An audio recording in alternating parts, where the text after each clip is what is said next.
My name is Alex Carter, and I'm a maintenance worker at the Grandview Hotel in Denver, Colorado. Or at least, I was.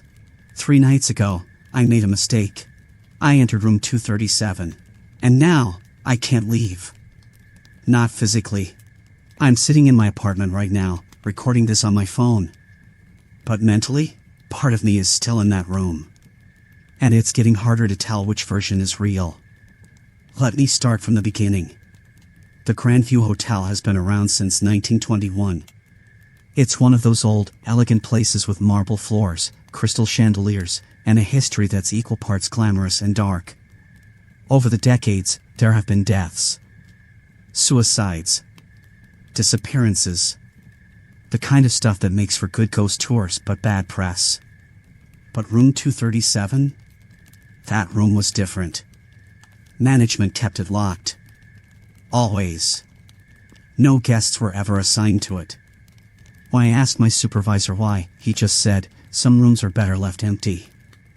I'd been working there for 6 months when I got the call. It was 11:47 p.m. on a Tuesday. I was about to clock out when my radio crackled. Alex, we need you on the 2nd floor. Room 237. Water leak. I froze. Room 237? Are you sure? Yeah, water seeping into 236 below it. Grab your tools and check it out. My hands were shaking as I gathered my toolbox. Every other maintenance worker had told me the same thing, never go into 237. One guy even quit after management asked him to change a light bulb in there. But I needed this job. Rent in Denver wasn't cheap, and I'd already been late on payments twice. So I went. The 2nd floor was quiet. Too quiet. Most of the rooms were occupied, but I couldn't hear any TVs, any conversations, any signs of life. Just silence. I reached room 237. The door was dark wood, older than the others, with tarnished brass numbers that seemed to absorb light rather than reflect it. I knocked. No answer. I used my master key and pushed the door open. The smell hit me first. Not mold or dampness like you'd expect from a water leak. It was perfume. Sweet, floral, but underneath it, something rotten. Like flowers left on a grave for too long. The room looked normal at first glance. A queen bed with burgundy sheets. A wooden dresser. A bathroom to the left. An old TV on a stand. But there was no water leak. The carpet was dry. The ceiling was intact. I was about to radio back when I heard it. Water running in the bathroom. Hello? I called out. Hotel maintenance. Is someone in here? No response. Just the sound of water. I walked toward the bathroom. The door was slightly open, steam seeping through the crack. I pushed it open. The bathtub was full. Water running from the faucet, overflowing onto the tile floor. But that's not what made my stomach drop. There was someone in the tub. A woman. Pale skin. Dark hair floating in the water. Eyes closed. Ma'am?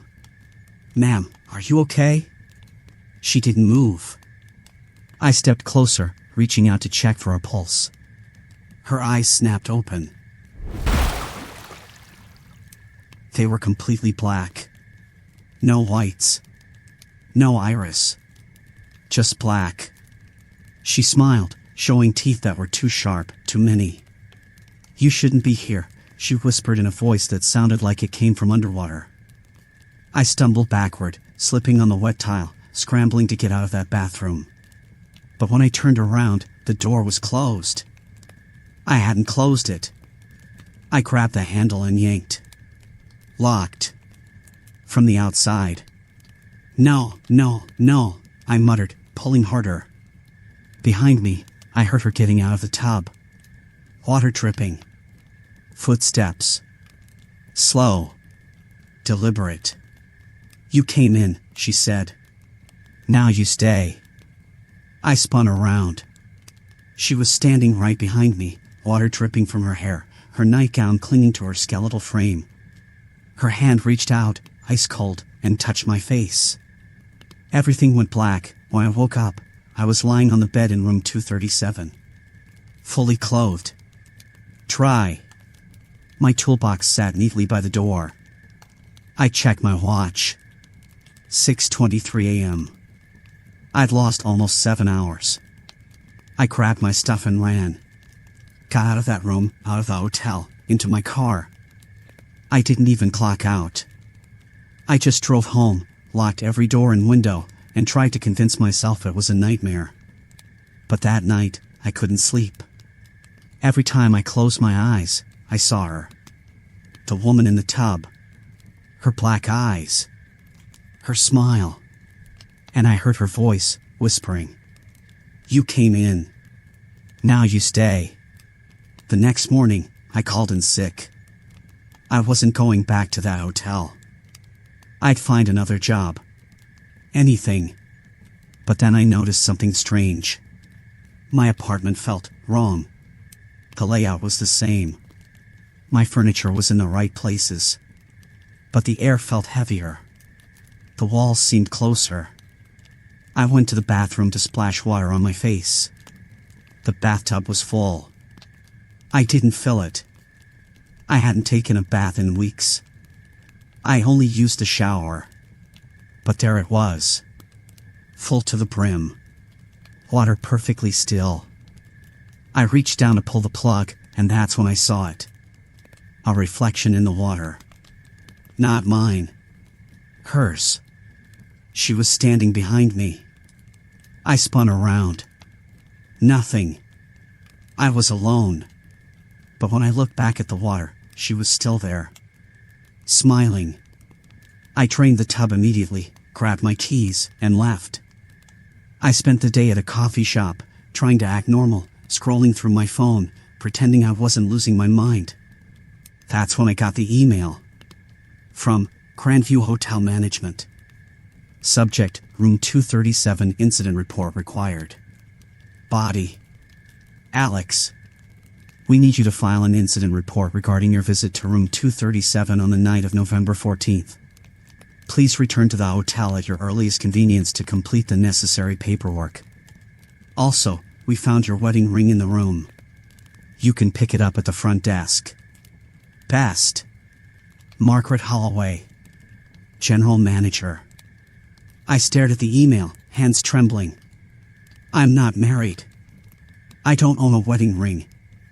I never have. But when I looked down at my left hand, there it was. A gold band on my ring finger. I tried to pull it off. It wouldn't budge. I pulled harder, twisting it, using soap, but it was like the ring had fused to my skin. Panicking, I searched my phone for answers. I googled Room 237, Grandview Hotel, haunted. What I found made everything worse. There were dozens of posts. Reddit threads. Urban legend forums. All talking about Room 237. My uncle worked there in the 80s. He went into Room 237 to fix a heater. Never came back. They found him 3 days later, sitting on the bed, staring at the wall. He couldn't speak. Died a week later. I stayed at the Grandview in 2003.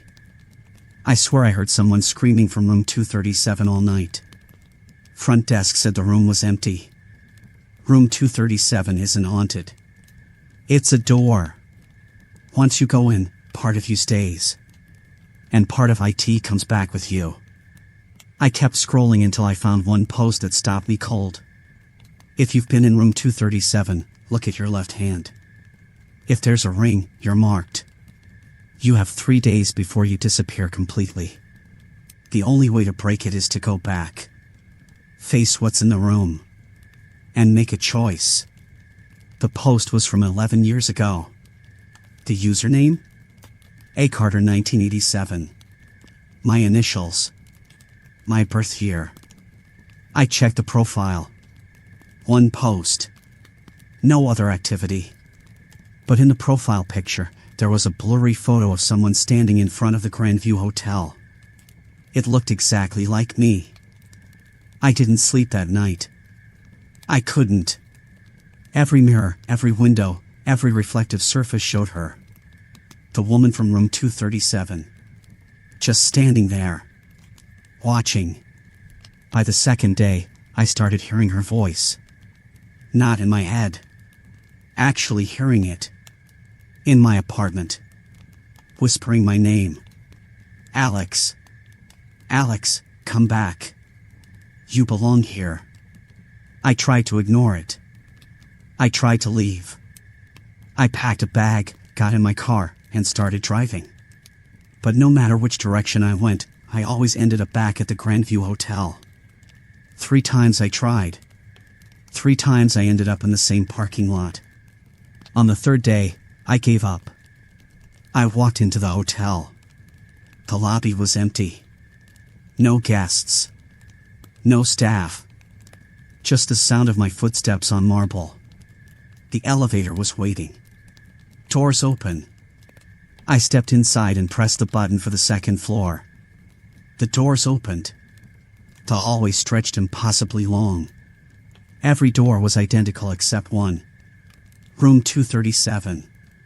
The door was wide open this time. I stepped inside. The room was exactly as I remembered. Burgundy sheets. Wooden dresser.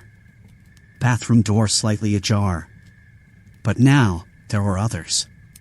People sitting on the bed. Standing by the window. Leaning against the walls. All of them staring at nothing. All of them wearing rings on their left hands. You came back, a voice said. The woman from the tub stepped out of the bathroom. But this time, she looked different. More solid. More real. You have a choice, Alex, she said. You can leave. Walk out that door. Go back to your life. But, I whispered. But you'll take me with you. Every day, I'll be more real. Every day, you'll be less. Until eventually, you'll disappear. And I'll be you. Or, she smiled. Or you stay. Join them. Become part of the room. And someone else gets to leave. I looked at the people in the room. Their faces were blank. Empty. Like mannequins. How long have they been here? I asked. Some for decades. Some for days. Time works differently here. I felt the ring tighten on my finger. I'm not staying, I said.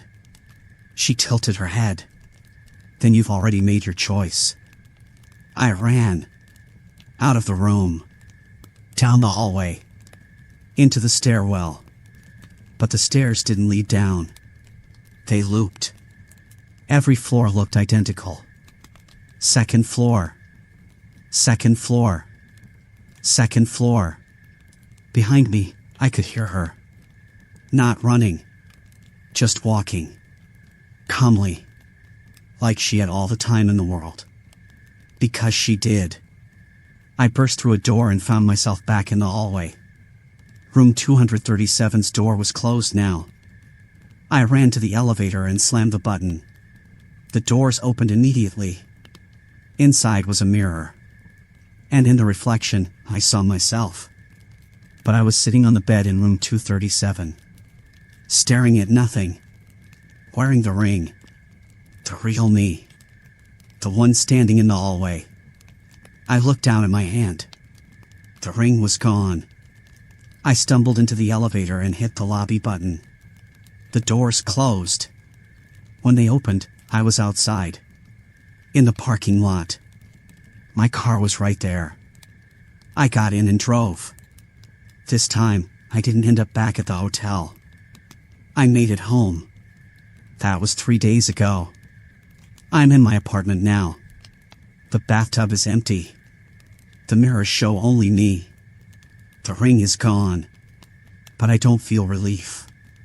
Because this morning, I got another email. From Grandview Hotel Management. Subject, thank you. Body. Alex. Thank you for your service. We hope your transition goes smoothly. Your replacement starts next week. Best. Margaret Holloway. I don't remember quitting. And when I looked in the mirror this morning, just for a second, I saw her. Standing behind me. Smiling. You left, she whispered. But you took me with you. I'm recording this as a warning. If you're staying at the Grandview Hotel in Denver, and you see room 237, don't ask questions. Don't go inside. Because once you do, you never really leave. And right now, as I'm recording this, I just realized something. I'm sitting on burgundy sheets. I'm in a room with a wooden dresser. And there's a bathroom door slightly ajar. I never left. I'm still in room 237. And if you're listening to T, Kiz, so are you.